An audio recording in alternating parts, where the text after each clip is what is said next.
Okay, so just watching JK, big surprise, I know. But apparently there's some conspiracy about Wayfair selling kids. First, if you watch any of my shit, you know I might have a slight psychotic bias when it comes to pedos. But this is just a conspiracy. There's no facts, so I'm pushing that part of my psyche aside. Now, is there a lot of little hints that they might be? Like the kid's names coincidentally being the same as the thing that they're selling, the thing that they're selling being crazy expensive, the fact that they have a connection with those internment camps they had at the border. I'm not getting into it, but don't bullshit. You're keeping people in cages, you're separating families. Those were internment camps. Now, does that stuff hint at that it might be true?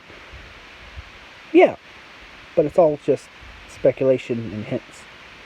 No hard facts. Now, if it's and the CAO stepping away from it, that seems off. But if everybody, if half the people in the world were saying I was connected to a pedophile ring, I'd get as much distance away from that as possible. Like, these days, it doesn't matter if something's true. If people think it's true, it can ruin your life. Especially if the thing that they think is true is horrible and, like, straight up wrong. Like, and that's pretty universally accepted that taking advantage of kids and molesting children is evil. So, yeah, him stepping down, I get. You push that away. So, I'm not even mad at that because there's no proof. Now, if it's proven that there is, everybody connected should be shot. Again, I have a psychotic bias.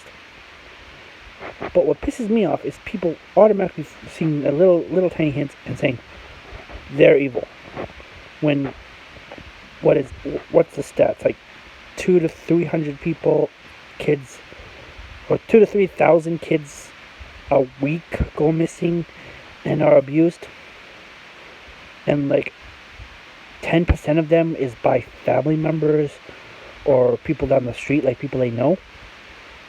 So, big conspiracy theory everybody goes for. But nobody looks into the guy down the street or the uncle that likes coming over a little too much.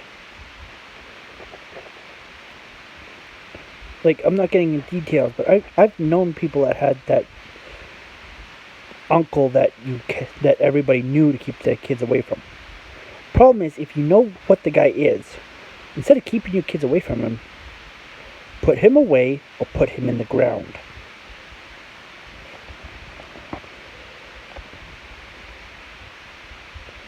Like, the reason pedophiles and shit are like happen so often is because there's no real fear of what happens to them.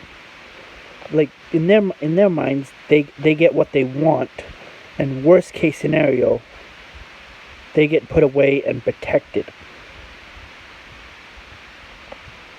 Now, if worst case scenario, the dad was legally allowed to do whatever the fuck he wanted to the guy, there'd be a lot less kids getting abducted if they knew that if the dad catches you, he's allowed to cut off your balls, shove them down your throat, and make your mom watch as he rapes you with a steel pipe. And then he pushes you off the roof. But then again, this is just an opinion. Mine's wrong, yours right. But mine's right on this. Don't jump to conclusions until you get evidence. And once there's evidence of pedophilia, those fuckers should be thrown to the wolves. Tattooed on their forehead, thrown into Gen Pop.